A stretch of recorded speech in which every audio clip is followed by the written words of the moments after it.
Sa gitna ng patuloy na pagtaas ng presyo ng gasolina, ramdam ng bawat Pilipino ang bigat ng pamasahe at araw-araw na gastusin. Kaya naman, alinsunod sa direktibo ng ating mahal na Pangulong Ferdinand R. Marcos Jr., patuloy ipagpapatupad ng mga programang nagpapagaan sa buhay ng mamayang Pilipino. Kaya naman po, ang mga TODA sa Caloocan City ay magkahatid po ng libreng sakay ngayong araw, April 6, 2026, mula alas 7 ng umaga hanggang alas 9 ng umaga. At sa hapon naman po ay mula sa alas 5 ng hapon hanggang alas 7 po ng gabi. Ang mga TODA na nag-participate po sa libreng sakay ay ang mga sumusod.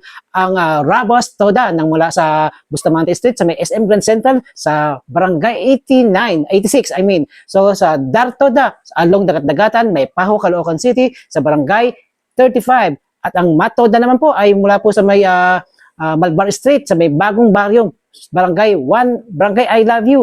At ito po ang JMMT, Biglang Awa, Barangay 95. Yes po, ayan po ang mga sumusunod na nag-participate po para sa pagbibigay po ng libreng sakay po. No? Ang libreng sakay ay hatid ng mga TODA sa lungsod ng Caloocan ay patuloy na pagkakaisa ng lokal at pambansang pamahalaan, serbisyong diretso sa tao, tipid sa bulsa at tulong sa mga drivers. Kaya sa mga miyembro ng TODA na nais maging bahagi ng programang ito, magipag-ugnayan lamang sa inyong mga presidente o sa mga Tricycle and Pedicab Regulatory Services o TPRS ng ating lungsod ng Caloocan. Kaya abangan po ang schedule ng iba pang TODA na maghahatid ng mga libreng sakay sa mga susunod na araw. Sa mga getong mahakbang, unti-unti nating nararamdaman ang tunay na malasakit ng gobyerno, aksyon para sa bayan at ginhawa para sa bawat Pilipino.